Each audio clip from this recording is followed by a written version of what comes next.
ఈ వాక్యం వింటున్న బిడ్డలారా, సముద్ర జలాలు ఇంకిపోయేటట్లుగా చేశాడు పూర్వ దినాలలో. ఒకవేళ ఈ వాక్యం వింటున్న నీ బ్రతుకులో నీవు అనుభవిస్తున్న సమస్య సముద్రం అంత విస్తారంగా ఉందా? నువ్వు అనుభవిస్తున్నటువంటి దుఃఖం సముద్రంలో ఉన్న నీళ్లు కొలవలేనట్లుగా, నీవు అనుభవిస్తున్న వేదన, మానసిక కృంగుదల, గుండెల్లో ఉన్న ఆవేదన ఎవరికి చెప్పుకోవాలో అర్థం కాక నీ హృదయమే ఒక దుఃఖ సముద్రంగా ఉందేమో. అయ్యా, ఒక సమస్య, రెండు సమస్యల.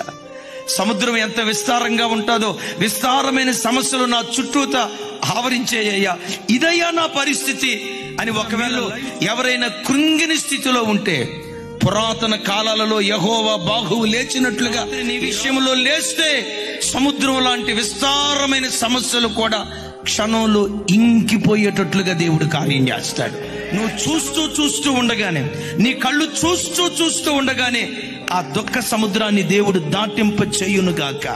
బయట సమాజం ఎదుట నవ్వుతూ కనపడుతున్నావేమో. తండ్రి, ఓ తల్లి, ఈ వాక్యం వింటున్న తమ్ముడా, చెల్లి, నీ గుండెల్లోనే దుఃఖ సముద్రం గూడు కట్టుకుని ఉందా?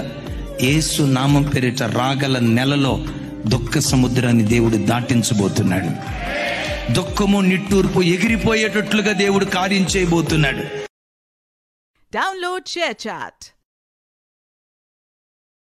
Download ShareChat.